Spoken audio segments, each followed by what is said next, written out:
everyone, and a very warm welcome to today's book talk, which is the last book talk this semester, hosted by the Behavioral Insights student group. And we're so glad to have you here with us, with what promises to be a super timely and thought-provoking conversation on equity, evidence, and the future of work. At BISG, our mission is to connect research with real-world impact by exploring how behavioral science can improve policy, organizational design, and human decision-making. And I think today's discussion couldn't align more closely with that mission. So we are very honored to welcome Professor Iris Bohnet and our amazing moderator, Anisha Sundi, a racial and gender justice advocate and higher educational professional, deeply committed to advancing evidence-based DEI. And Anisha is currently the Director of Research and Programs at the Women in Public Policy program here at HKS, where she leads WARP's research portfolio, as well as the Gender Action Portal, a super interesting and helpful resource for policy-relevant research and gender equity. So if you haven't checked it out yet, the Gender Action Portal might be a really interesting to see what latest evidence is on. So Anisha brings a wealth of knowledge and insights to today's discussion, and we're excited to hear her perspective as she guides us through today's discussion. So thank you so much for joining us, and please join me in welcoming Professor Iris Bohnet and Anisha Sundi. Thank you so much. Thank you so much, Nadia, and welcome everyone. I'm so pleased to be here. And thank you especially to the Behavioral Insights student group team, Nadia, Katie, and Ayushi, and Caroline from Shorenstein for hosting this and setting it up.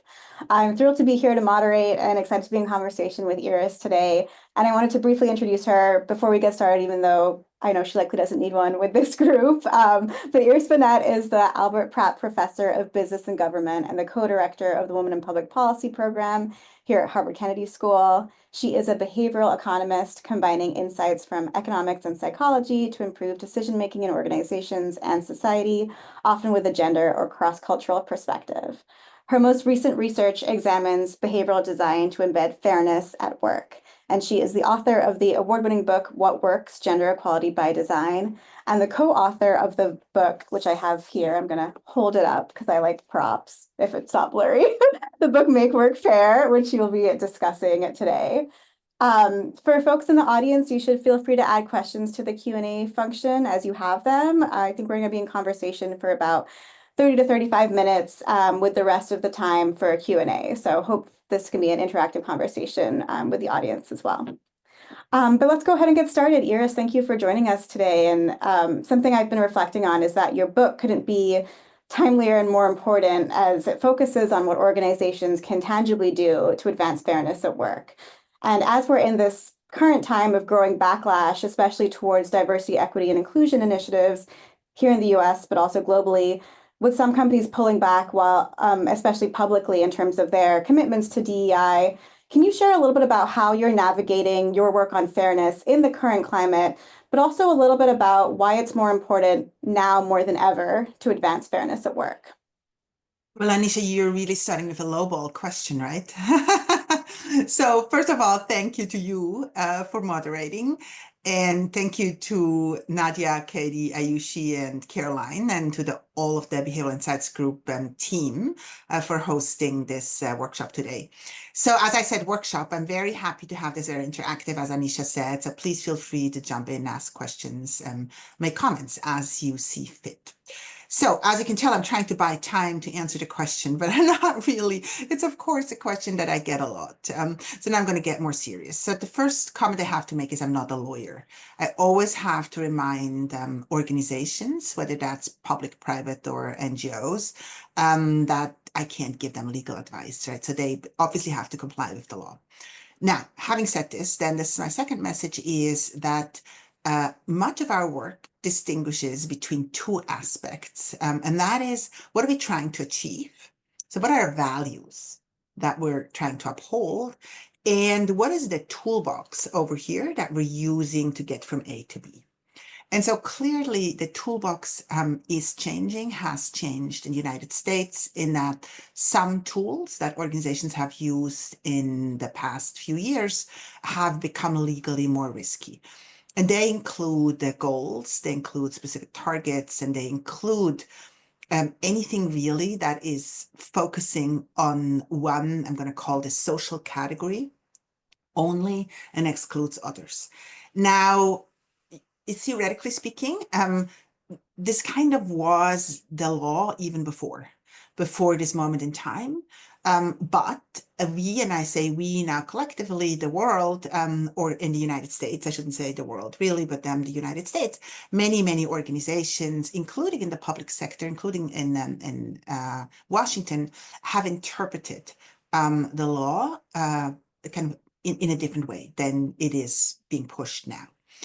So my advice to organizations is to focus on the many tools that we still have in the toolbox that aren't goals and that aren't, excluding one group and just focusing on another group, and basically get from A to B.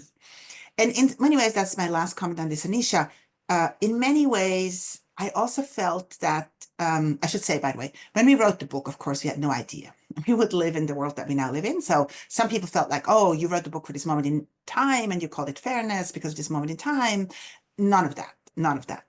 So we did call it fairness because we did want to suggest a bit of a different paradigm. And I'm getting to the point that I wanted to make before.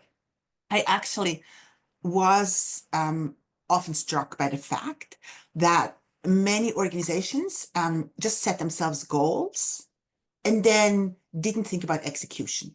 So didn't fill in the blanks of how to get from A to B, but they kind of said, okay, B, here's percent of X that we'd like to achieve, whatever that might be, but then didn't spend a lot of time thinking about what does it take here.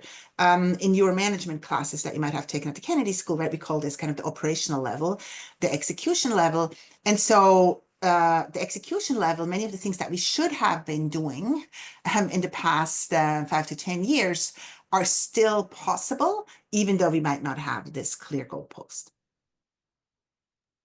Thanks, Iris. Yeah, I think that is a really helpful framing, especially with the values in the toolbox. And I would love to dig into the toolbox a little bit and learn more about what works. Something you and Siri talk about in the book is that a lot of organizations work to advance fairness by using programmatic work. So trainings, one-off DEI trainings, equity trainings, fairness trainings within organizations. And that the research suggests that those are pretty ineffective in terms of behavior change in the workplace. So could you share a little bit more about why those trainings don't work? And moving forward, should organizations work towards restructuring those trainings specifically or moving towards different interventions entirely or kind of a combination of both? So I think the behavioral science community won't be surprised at all that generally changing mindsets is incredibly hard, right? This is a statement way beyond diversity, equity, inclusion, or fairness. We in that community have been trying to debias minds, for example, in negotiation settings, helping people understand overconfidence or de-anchoring. So at this point, I think the community says there's, I don't know whether that's true, roughly 200 biases that affect our minds, and it's just incredibly hard to fix minds. So I think was the overarching reason why I wrote the first book that you mentioned, Anisha, and that you contributed a lot to, as you did to the second book. On what works. This really was like, wow, I'm seeing, this came out in 2016, I'm seeing as the most prevalent tool that organizations use a diversity training that is trying to teach people diversity, empathy, understanding, and I was very skeptical. And then, of course, by now we have many studies, including one very good RCT by Edward Cheng and colleagues. Edward is teaching at the business school and colleagues kind of showing that, sadly, it didn't really change behavior. So what the research shows is that it can change short-term awareness. So it's not that they don't do anything. So when you quiz people right after the training, they will be more likely to know what implicit bias is. Right? That's awareness. The question is, are they going to be able to act on it now that they know it? And some might forget, but also we haven't given them the tools. So what to do? My first order preference always when working with an organization is to do something more systemic. And so really try to get into, well, where does unconscious bias creep in? Is it maybe in your hiring? Is it even, let's take something very concrete, your screening algorithm that you're using to screen job applicants? Maybe that would be a good place for you to look, and maybe to evaluate what you're currently screening for, and then maybe change the algorithm if it disadvantages some people compared to others. So that's my favorite approach, and I know we'll talk more about that later, I'm sure. So I'm not going to dwell on this, but so not but, and as you know, Anisha, about 1.5 years ago, a few of us, including actually Edward Chang, who I just mentioned, a number of WAP fellows, actually, and Siri Chilazi, who's my co-author on the new book, Make Work Fair, got together and said, okay, these diversity trainings are still prevalent. And we're not really getting through. I mean, we've worked with many organizations. You'll hear that on systemic change, but we're apparently not really getting through to organizations in that's probably not the tool of your choice. And so can we make them better? And I'm going to add a little footnote here, which I think might be interesting for students, particularly here at Harvard. I also learned as academic dean something that I wouldn't have really appreciated, I think, fully beforehand. And that is that these trainings have symbolic value.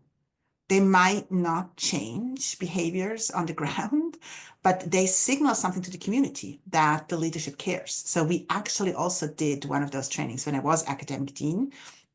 I don't know it did anything. I mean, obviously not evaluated. I was a participant. But the reason really was that it had the symbolic value. So that's more of a footnote. Okay, but now I'm going to go back. Can we make them better? And so we threw basically behavioral science at the training. And those of you who are interested in taking a look, it's a recent science paper came out in Science. It's on my webpage. It's a short paper, but basically maybe the two takeaways that might interest you. So as I said, it's a kitchen sink approach, right? This is not I'm testing one little change but yeah, everything. But the two mechanisms that I felt might have been most important were, first, we thought that many of the traditional diversity trainings took place at a random moment in time. So that might have been during onboarding or might be a repeat every July, but it kind of happens randomly, not at a moment where you're like mentally thinking about this anyway. And then the second, I think, insight that influenced our program design was that they're too generic, that they're not really focused enough on my responsibilities. And now you can combine the two, my responsibilities tomorrow. And that really informed the intervention. So we focused first on a subgroup of employees only, namely hiring managers. This was a large engineering firm, a global firm. They have about 100,000 employees. They're active in more than 100 countries. And so we focused only on people who had to move people from the long list to the short list, basically next week. And so it's very timely because that's what they know. They have to do this basically tomorrow. And the intervention training was a 7-minute video that exclusively focused on hiring and basically reminded hiring managers of two things. It was a bit more complex than that, but basically of two things. One was, what are we looking for when we hire? And reminding hiring managers that we're looking for skills and competencies, and not what somebody looks like or any other social identities that they might bring to the table. It wasn't explicit, by the way. I didn't exclude what I just had in the half sentence. It was very positive. I said, and we look for skills and skills complementarity so that you make your team better. And so that was the first. And the second one, it also was quite explicit about the values, going back to the discussion, to your first question, Anisha, in that this company was a company that valued diversity. And it reminded hiring managers that they value diversity. And so the two groups that they were particularly concerned with were women, this, again, engineering companies, so majority men, 80-20 actually was the starting point, and people from outside of the hiring country, which is a bit an unusual concept. But think of this as think of the UN. Or any other global organization that is active in many different places. You don't only want people in Bangladesh hiring Bangladeshis and people in Mexico only hiring Mexicans, but you ideally would like to benefit from the global talent pool. because that's part of who you are. And so that's the same was true for this engineering company. And that's what I mean with kind of people from outside of the hiring country. And that was the impact. In particular, the group that benefited most was actually women from outside of the hiring country. So to summarize, I do think we can make the trainings better.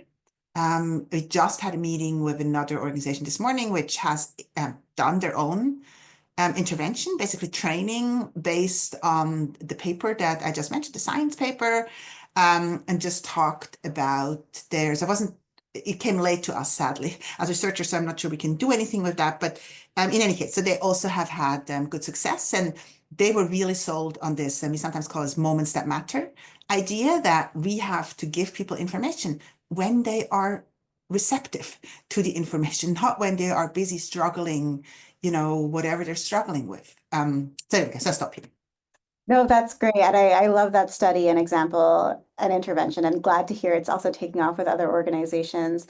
I wanted to bring in a question from Ranjit in the Q&A, who asks, what are the contextual details that make behavioral interventions hard? So why aren't more organizations kind of gravitating towards these systemic interventions and instead focusing on the programmatic interventions? What have you seen kind of in your conversations with organizations on that? Oh, that's a super good question. And in fact, reminds me of a talk that Professor Elizabeth Linos, so many of you probably know, on our faculty at Kennedy School gave in the Women in Public Policy Programs research seminar just very recently, 2 weeks or so ago. It was actually the final seminar in our series. And one of her core questions is this question of evidence adoption. And that's a hard one. It's a hard one. And just a quick takeaway from her work that still bothers me, but I totally believe, is that organizations tend to care very little about the strength of the evidence. And so here we are all kind of doing these randomized controlled trials and really trying to be very clear on causality and identification and measuring effects and effect sizes and, robustness of the results. And that's, of course, we need to do that as researchers. But that's not what organizations care about. The biggest predictor of adoption actually is how easy it is for an organization to adopt. Or put differently, more specifically, whether an organization already has a process in place that makes including behavioral insights or any other insights. This is not just about behavioral science, any other insights that requires them to change their behavior. When they have already a process in place, they're just more likely to do that. Maybe Anisha, can I give an example? Yeah. A specific example of how easy it sometimes is. But you'll see why I'm giving you the example, because it is very easy. So this was an organization in Australia that contacted us with the following puzzle. They had noted that when people apply to leadership positions, so these are just leadership positions, they choose somebody, of course, and then they're hoping that people will reapply for other similar positions. And those of you who have HR background will know that's a common desire by HR, because we've just now vetted everyone already. And so people are already in the pool. And so men are twice as likely to reapply. So then we talked to the organization, and we, as we always do, to kind of try to diagnose what might be going on. But it turned out the two decisive questions that then informed the intervention were quite simple. First, we asked, how do people know they should reapply? And they said, well, we write them an email. We're saying, thank you for applying. Sorry, didn't get the job. There are similar positions out there in our organizations. Please reapply. This is, by the way, one of the largest employers, so they do have lots of openings at any given moment. So that's the first. And then we asked, and who do you write to? To everyone, or who gets an email? And they're saying, no, only the top 20%. At which point we said, well, just add one sentence telling people that they're top 20%. Why did we say that? Because research suggests that there are sometimes really small, but often significant gender differences in self-confidence. And so if women are just slightly less self-confident, slightly more affected by this being a leadership position and our stereotypes still kind of associating leadership with men, women might be less likely to apply if they don't know that they have a real chance. Anyway, That was intervention. And that's what I'm saying, so simple. But you see, it kind of it passes the Linus test, I'm going to call it, because they've already sending an email. So that's, I mean, sending an email is also not hard, but I'm just saying they already sent the email. So it's even easier. And literally they have to add a sentence. And that's what we did. So it was a randomized control trial, had 3 treatment arms. One is business as usual. Second one was adding the 20%. And the third one actually was following up the email with a phone call, because particularly HR actually was not confident that just adding a sentence would do anything. Turns out that adding the 20% closed the gender gap in reapplication rates. Now, as I told you, it's not always as simple, but I think it gives you a bit the idea. I think we as researchers might have to work harder to really understand where the practitioner comes from, what the constraints are that the practitioners are facing, where they are in the hierarchy of their home organizations, what they actually can do. And that, I think, is a topic that should be with us kind of going forward. This question of when are important insights turned into, I've now focused on internal policies and organizations, but the same is also true, of course, for public policy. Great, thanks, Iris. Yeah, I think that is really helpful for folks to think about how we can move the needle in terms of moving towards action. And I love Professor Linus's work in this area too. Kind of going back a little bit to how do we get people to care around this? Something you and Siri talk about in the book a little bit is the issues around the business case for gender equity, or the business case for DEI, which suggests that fairness is ultimately better for organizations because of the bottom line, right? Their company's profits and lowers costs and the research that is in that area. But can you share a little bit more about kind of the complications around utilizing the business case for fairness interventions, and also what that means in the current time? Yeah. So let me make a few observations. I'm going to start with the current time. Something I often talk about now, which I didn't think I would ever talk about, is that there is no meritocracy without fairness. So if we all start from a different starting line, so think of a race, right? So we're all running the 100-meter dash, and some of us start 10 meters, 20 meters behind everyone else. It's not relevant to talk about meritocracy. It doesn't matter who won. It might well be the person who had the best starting position or had the best shoes, for that matter. So I do think it's actually absolutely crucial if we wanted to give meritocracy a chance, which I'm not against, that we fix fairness first, that we fix, and that's also a big statement. I'm not actually thinking my lifetime will fix fairness, but that we may make real progress towards moving those starting lines kind of to the same place. So that's kind of a first observation. A second one, and this is a very deep question, Anisha, and also not always easy for me to kind of get completely right, but I'll now tell you why. And the book skirts a little bit on that too. So why? Because, of course, I'm not an economist. I'm not ignorant. When I can talk to the finance minister, it's a different conversation than when I talk for the Minister for Equalities. That is just true. So if I have an argument on, wow, this is going to help you grow your economy, and this is going to create more profits for your business, that's a different discussion. I sometimes have that discussion, but here are the 2 main reasons why the book doesn't build on it, and why fundamentally I don't think we actually can make this the reason for the work. And I'm going to start actually with the more important one, and that is, we did a lot away with child labor, not because those little fingers weren't good at making carpets or working in mines, small people working in mines, small shafts, but because it was wrong. Because it's a wrong thing to do. And so for me, the human rights case always has to be the guiding principle, that gender equality is just, and generally equity or fairness, you choose your favorite word, is a human right. People should have equal opportunities. And when I say equal opportunities, I mean this very deep, in the deepest sense of the word. They should have equal support, equal rewards. We'll talk surely more about that. But so that's why I find the human rights case is so important. It can't be women's or other traditionally underrepresented or excluded groups' shoulders to prove that they make, a company more profitable. That's just cannot be the fundamental reason. So that's the most important argument. The second one, which is more of a footnote, totally more of a footnote, I also feel it actually has been oversold. A lot of bad research, kind of talking about, how magically you add women to corporate boards and everything will be better. Or you add more diversity in whatever way to a team and the team will outperform everyone else. Or it's just not that easy, right? And we often say there's no there's no diversity itself is not enough, but you also have to have inclusion. And that's true for a team, for example, very much so. But anyway, is a minor point compared to my bigger human rights point. But I also really feel that we need to let the evidence speak on, well, when does it help? When does it hurt? What are the conditions under which it's helping?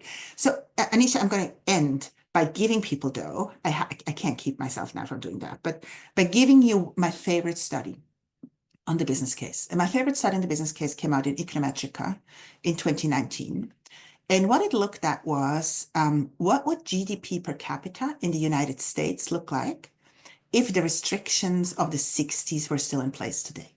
Right? These were the restrictions which led to Sandra Day O'Connor, for example, not being able to practice law, Ruth Bader Ginsburg for not being able to become an attorney. I mean, both of them ended up on the Supreme Court, of course. But that's basically the idea that in the 60s, there was a world where people of color and women had no access to the opportunities they have now. Again, we've not fixed the problem, but it's better than in the 60s. And that number is 40%. So GDP per capita increased by 40% in the United States because we have a much larger talent pool available today than in the 60s. So don't think there are no business arguments. There are business case arguments, but they shouldn't be the reason why we care. Thank you. Yeah, that was a really great overview on the business case. And I love your point about knowing your audience being a really important part of when you utilize the business case or not. Thank you for sharing. I wanted to dig back into the book. I really love the three-part behavioral framework that you and Siri introduce. For folks who haven't read the book yet, it's make it count, make it stick, and make it normal as a guide for organizations who want to advance fairness in the workplace. Iris, can you share a little bit about what this framework looks like in practice and how you've seen organizations of varying sizes, industries, backgrounds implement the work? Okay, that's a big question. So let me try to be shorter with my answers than I was in the past. So, okay, making count, I think, is very intuitive for everyone, right? This is literally counting representation, counting pay gaps that you might have, counting opportunities that you give to people. So measuring to diagnose what's broken. And then importantly, using data also to evaluate what works and what doesn't work. So that's the RCT that we talked about beforehand. It has other components such as, well, how do we make data speak? Not something that we traditionally as economists have given a lot of attention to. We're doing better now. Data visualization is being taught at the Kennedy School. So but I think that's an important question. Do we know about the data and for whom does the data matter? So we also have a chapter, for example, on transparency, including pay transparency and how useful, in fact, pay transparency is and has been to decrease gender pay gaps. So that's kind of the counting part. Making it stick is basically at the bottom of everything. That's really embedding what we talk about now into your practice and procedures. So that could be in hiring, could be promotion, performance appraisals, work arrangements, flexibility policies, so all of those things. And then lastly, making it normal is the hardest one, was possibly also the hardest part for Siri and me to write, because that gets into the informal sphere, right? This is no longer what is your flexible work policy look like, but more about what is take-up of parental leave. This is more about culture. So we do have a policy and men are not taking it. Okay, so what are we going to do now? This has more to do with norms. And so we're focusing more on norms and culture in that last part. Perfect, thanks. I wanted to bring in some audience questions as well. Michael asked a question about kind of how does your work, or what have you seen in terms of effectiveness around reasonable accommodations for women or people living with disabilities within the workplace, and how does your work on fairness incorporate that? And then there's another question, I'm not sure what this term is, but maybe you're aware of it, Iris, around discretion accumulation and evaluation decisions, and kind of how referral throughout the organization might affect that. Okay, you have to repeat that for me too. What was that word there? Discretion, Discretionary or discretionary accumulation. Yeah. discretionary accumulation of? Evaluation decisions via referral throughout an organization. And if the person Oh, okay. wants So to a referral. So yeah. a referral, yeah. Okay. Mhm. So the book, I should have maybe said that, made that more clear initially. The book focuses on people who identify as women and men. And so primarily focuses on those types of gaps. So unfortunately, I have very little to say about disability. So that's not my particular expertise. We do talk about intersectionality quite a bit in the book in terms of gender race, gender age, a little bit even gender disability. We talk about gender identity when we can, so when we have data available. We talk about sexual orientation when we have data available, again, intersectionality, for example, between how people identify and their sexual orientation. So we're trying to go beyond, but I would feel horrible about saying too much about disability. I'm going to say one thing, which actually comes out again of our seminar series. You should come to the seminar series. What can I say? No, there's no advertisement of a seminar series, but it has been a fun semester, I think, for us, for Anisha and me, who have attended or participated in the seminar, because we had some fabulous speakers. And the person I'm now going to talk about is Nicholas Bloom. He's a professor at Stanford, and he talked, so he is basically the go-to person for work from home. So he's done a lot of work in flexible work arrangements and remote work and etc. And so and by the way, I think if not yet, soon our seminars will be online. And so you can just watch them too if that interests you in particular. But he had this one slide where we talked about who benefited most from work from home, and that's people with disabilities. Now, when you hear it, it's not really that surprising in retrospect, but it was surprising that, for example, didn't have any big gender effects. So men or women, he only had binary data as well, weren't benefiting more or less, didn't have any big race effects. He had country of origin effects. So people work in the United States, were you born here or outside of the US? So just saying he had age, educational background, and I should say, by the way, he does focus on white collar workers. So I totally get that working from home is a privilege that not everyone has. But in any case, the difference for people with different ability levels was really remarkable. So I feel that maybe that's helpful to you, to your question. In terms of referrals, so at the discretion that comes with referrals and the accumulation of discretion, if I hear how that leads then to differences in outcomes, I think that's real. So I was quite struck actually by the literature suggesting that referred people tend to do better in an organization. I didn't know that. These are correlational results, right? So that's what I want to be careful. But this is nobody's randomly assigned to being referred, but somebody is actually chosen to be referred.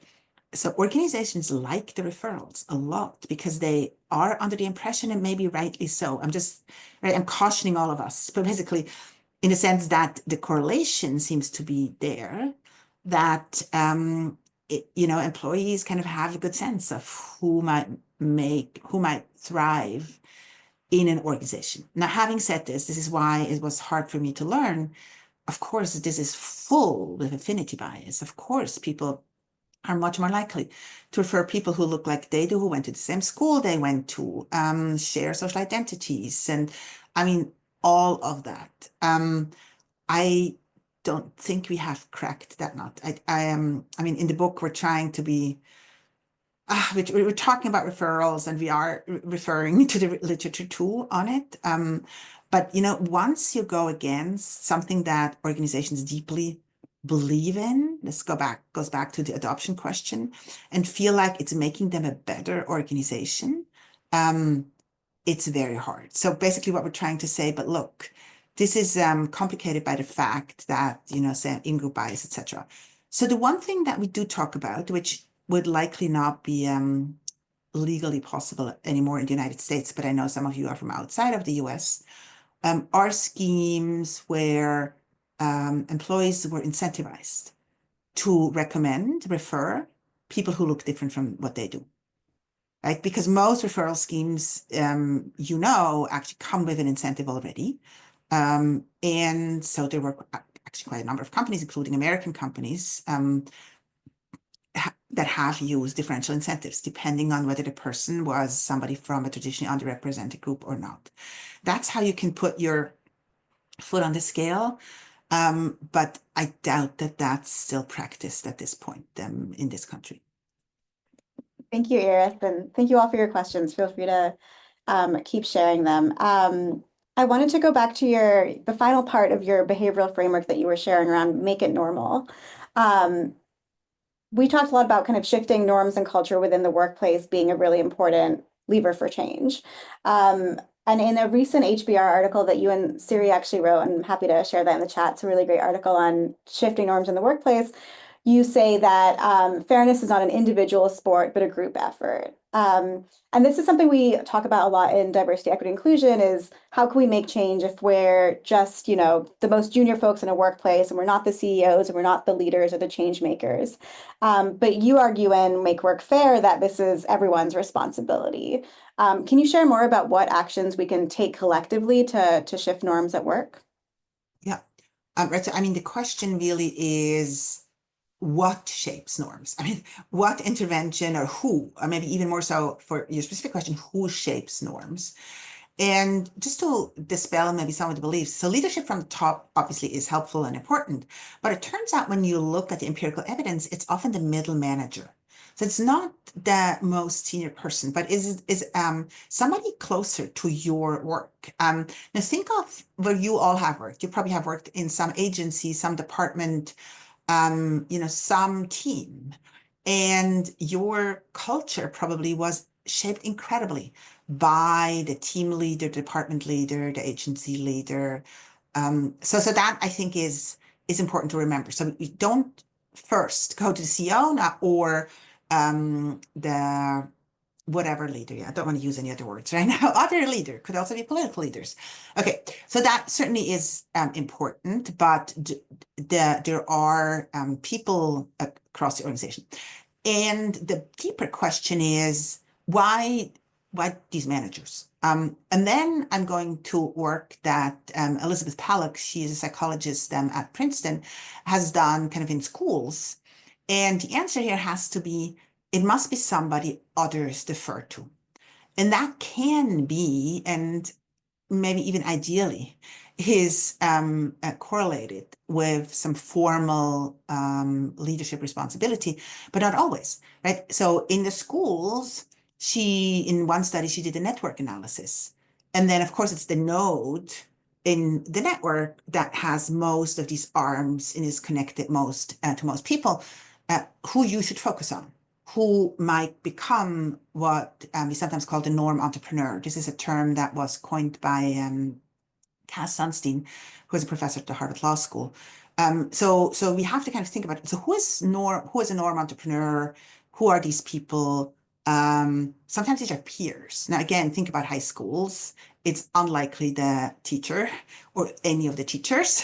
It might potentially be your sports coach, might potentially, be somebody you look up to that is older, but mostly people who are 16, 17, 18 care about their peers. So all of her work in school actually focused on identifying potential norm entrepreneurs based on a network analysis and then focusing on that. So, but why is it, so that's the who, right? So you have to think about the who. Oh, I'll give you one more on the who, and then I want to talk about the collective. So the who is somebody who is somehow influential, and not, social influencers. That could be all kinds of different people without formal power. But there's another interesting feature of people who have impact that we also talk about in that HBR article, actually. And that's a bit the unexpected person.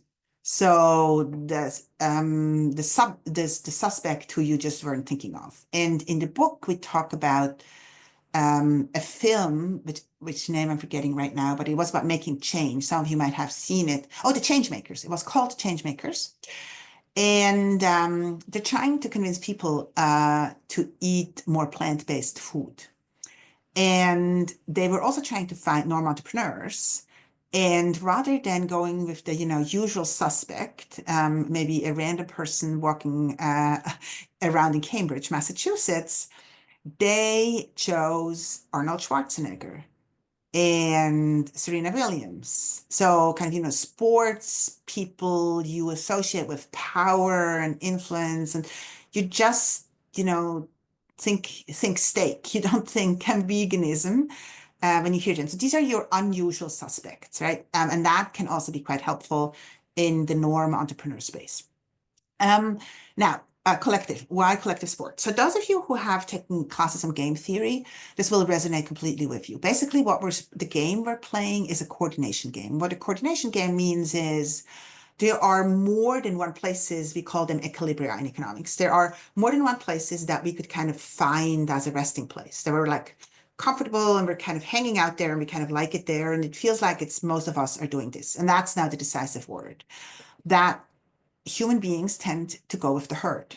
So we care about not always the true majority, but our perceptions of what most other people are doing, particularly people we care about. So our reference, this goes back to the school example that I gave before.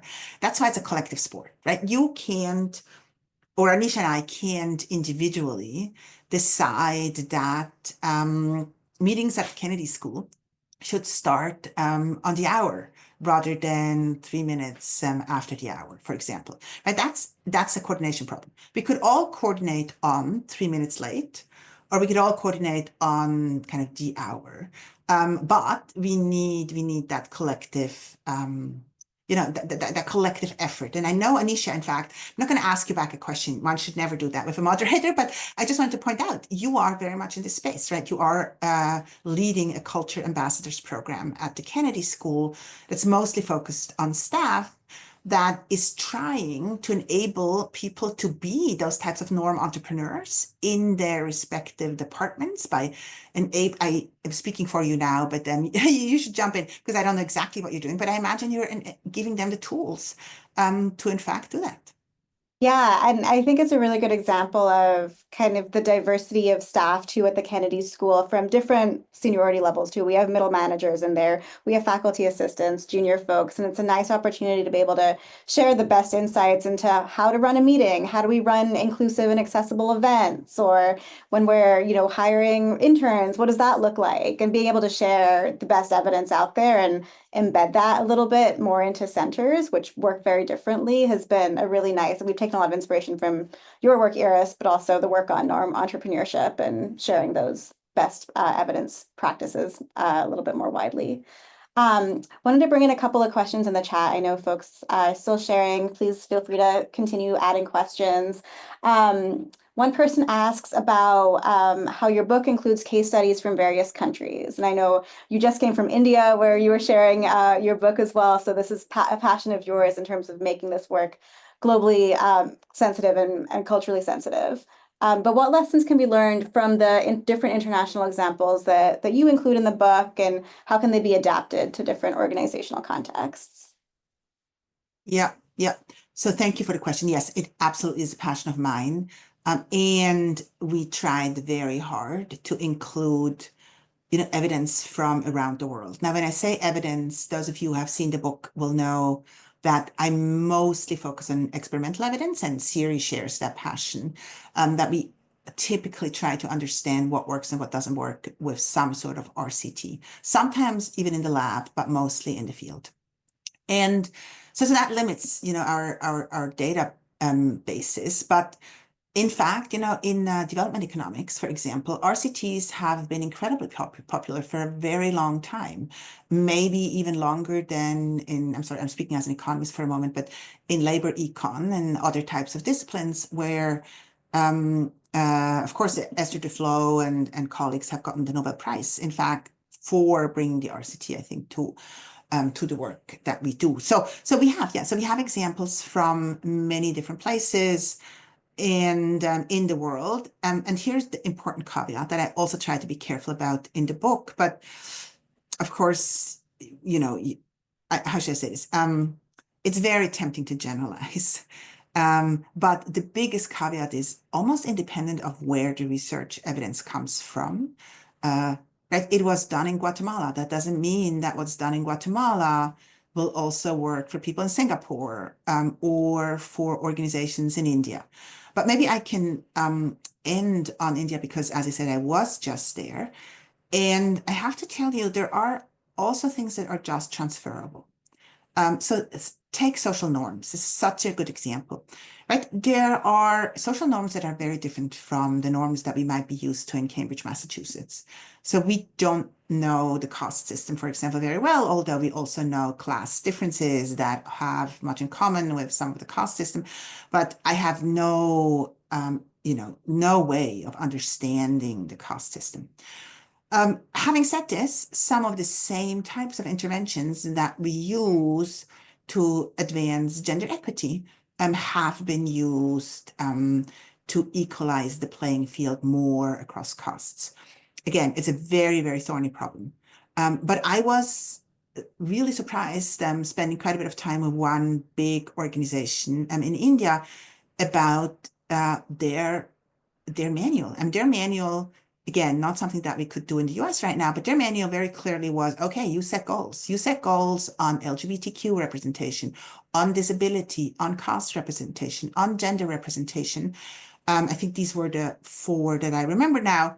And we agree on what the goals are. And then we factor this in your bonus system. So 15% in this organization, for example, is dependent on whether or not you meet the goals. And importantly, then, this goes back to our earlier discussion, then you give people the tools to actually get there. So we're not just stopping by imposing something crazy, unachievable on people, but then we're telling people, okay, and we're happy to experiment with you on blind evaluation procedures. Maybe that would actually be very good for cost, was their theory. So you know nothing about somebody, but you know their skills, and you do skills-based assessment, and you see they're amazing at whatever, coding, for example.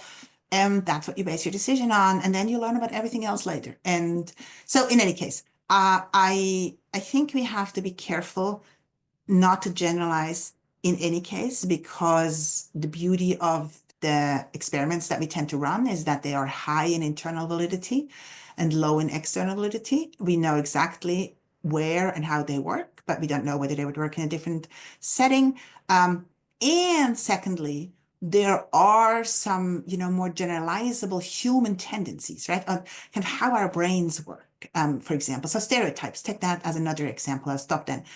But I haven't encountered an organization or a country that wasn't affected by stereotypes. I haven't actually encountered an organization or a country where people weren't affected by affinity bias.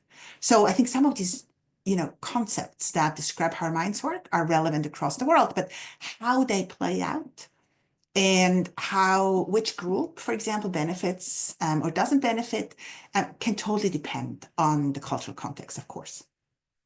Yeah, that's really interesting. And I love the example of India and caste, which is a, historical issue, but very present in workplaces today. So thank you for sharing. Someone else in the chat is asking if you could expand a little bit on this idea of changing behaviors rather than changing beliefs to advance equity, and maybe a little bit to what you were talking about around stereotypes and how that is such a sticky issue. But they ask, why is this distinction around changing behaviors so important, and how does that influence how organizations should be designing effective interventions to advance fairness? it's important because, particularly in the space that I work in, we have spent way too much time and energy and resources on trying to change minds. So, I mean, this is a longer discussion. Can we never change minds? And I'll get back to that at the end. I absolutely believe we can.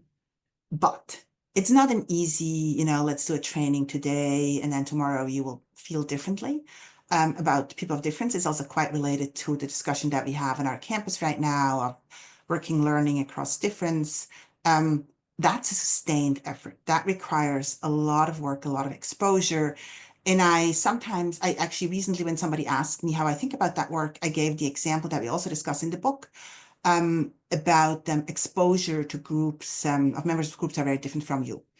And that research kind of suggests that it really is only sustained exposure that will change our beliefs about that group. And when I say sustained, so one of the studies, or there's actually a number of studies which have done that, but a number of studies looked at the random assignment of roommates in college, that many schools around the US use a random mechanism. And then the question was, is that going to affect how you believe these people are, I'm using this, purposely, these people behave, and is it going to change the likelihood, for example, that I would room with somebody of difference again in the future, that I would work with somebody of difference, that I would support somebody who looks different from me, from what I look like. So it's just hard. So that is the honest answer. I'm not against trying to affect beliefs. And we should probably do both. Having said this, I think as a behavioral economist, my particular advantage is to change systems and to change how we do things. And mostly because I can affect many more people than trying to change thousands of individual mindsets. And because it works. It works. We are people who are affected by the environment in which we work, by the constraints that we face, by the hiring procedures that we have to follow, by, all of that affects the choices that we make. And then in the end, I'm not denying free will, so don't think I'm totally the machine here, but that's kind of my approach. And then a final thing, Anisha, is, and eventually beliefs will follow. So I sometimes say seeing is believing, and I go back to India actually for that. Not my own research, but many of you are familiar with the biggest experiment on quotas so far in the world, where in 1993, India amended its constitution with the provision that a third of village head positions had to be reserved for women. And a number of researchers, including Esther Duflo, who I mentioned earlier, have evaluated what difference makes. And one of the findings is that it wasn't the first woman who changed people's beliefs, but it was the second woman. So people who have been in villages that have been exposed to more than one female leader started to associate leadership with women, and parents started to report that their daughters should become politicians, which again, is of course irrational. Not everyone can be a politician, but it goes to say that sometimes the availability bias that many of you know about can work in your favor, that now these role models are available to us, and we're starting to think that, that our children and our daughters in this particular case could actually achieve. So, right, so I absolutely want our beliefs to change, and they do change. But my mechanism is to have people see the difference, to have them experience the difference, and then update their beliefs. Thanks, Iris. I know we only have 5 minutes left, but shifting gears a little bit, I wanted to ask you a question, as many of the students and alums who are here online with us today are future and current academic leaders and organizational leaders. And much of your work that you talk about in the book and you've talked about today focuses on working directly with organizations to test and experiment on what works. So what advice do you have to the future and current behavioral science leaders out in the world in terms of how to navigate conducting research in organizations? And also something we talk about a lot, Iris, at WAP is narrowing the academic practitioner divide and how we can best do that through our academic research and sharing our work more broadly. Yeah, well, I'm just giving it back to you right away, Anisha. You should say a word about gap. Yeah, Yeah, I'm happy please. to. So I'm happy to put gap in the chat, but Nadia mentioned it a little bit earlier. It stands for the Gender Action Portal. It is our online resource that summarizes experimental research on interventions that aim to close gender gaps in education, health, politics, and economic opportunity, as well as a lot of extensive research on gender and the workplace. We work with our students here at the Kennedy School to summarize long academic articles into 1.5-page summaries that focus on the implications for practice, the findings, the methodology, primarily for policymakers and practitioners within workplaces who are looking for the best available evidence and interventions that they could take back into their own context. So I'm happy to put the link in the chat. And we're also open, if you have papers that you're publishing that you would like to be on GAP, always feel free to reach out to me to share. But we've really seen amazing impact in terms of our work on GAP. We have over 1 million users and hoping to widen our impact, especially on our work on gender in the workplace. Thank you, Anisha. Right, so that's a first step. So start with us, right? We in the ivory tower have to make sure we don't remain in the ivory tower. And I mean, we launched GAP about 10 years ago, a bit more than 10 years ago, it's now 11 years. And that was the mission that Anisha and I deeply care about, to make research accessible, and good research, right? So not just, right, good research that researchers in the end sign off on, accessible to anyone in the world who could use it. But GAP doesn't go far enough. And that's, as Anisha said, is a current, I mean, in a recurrent discussion that we have. In fact, we'll do a conference on this next year at Harvard. We need to do a better job. We am now saying we here on the screen, students, faculty, fellows, researchers, walking in practitioners' shoes. And really understanding how our research can be helpful to them, and then co-create the research. And that might have been one of the biggest learnings for me as an economist in the last few years, that co-creation is huge. It's incredibly helpful to be at the table with the lawyers too, by the way, in the organization, with employees, with managers, with HR, and department leaders. By the way, this crosses sectors. So just an organization is an organization, as I sometimes say. This is a bit cutting it short. I totally get there's difference between private, public NGOs, but still, organizations in many ways are organizations. And then co-create. And the co-creation, I might want to study reapplication rates for leadership positions. But if that's not where the organization is at this point, then that's just not what we are going to do. Now, the organization might want me to do, let's say, gender pay gaps, and I might say, well, no, that's not where I am. So it's a bit of a matchmaking also. And not every conversation, of course, leads to anything. I'm currently probably talking to 5 different organizations simultaneously about different types of things that we could be doing. And so you just, provide lots of ideas for them, and maybe they will take up this or that. Like the organization I talked about this morning, I didn't even know they were doing this. So of course, then you have a bit of, I don't know, regret, because like, oh, if you had told us earlier, we could have pre-registered, we could have done anyway. But so it's all good. But I think the co-creation is the big takeaway here. Thank you so much, Iris. What a great note to end on, in the spirit of co-creation and co-designing things across difference and barriers in different sectors. But thank you so much, Iris. This was such a great conversation, and thank you for writing this book and advancing this work in fairness, especially in this current climate. It's an honor to work with you at WAP, and I look forward to continuing it. And thank you to the Behavioral Insights student team for hosting this today. And thank you all for attending and sharing your questions and thoughts and feedback. Really, really helpful, and such a great opportunity to engage with all of you at the Kennedy School and beyond. Nadia, I'll pass it to you if you want to close us out, but thank you all. This was a great conversation. Thank you to you, Anisha, and thank you to everyone.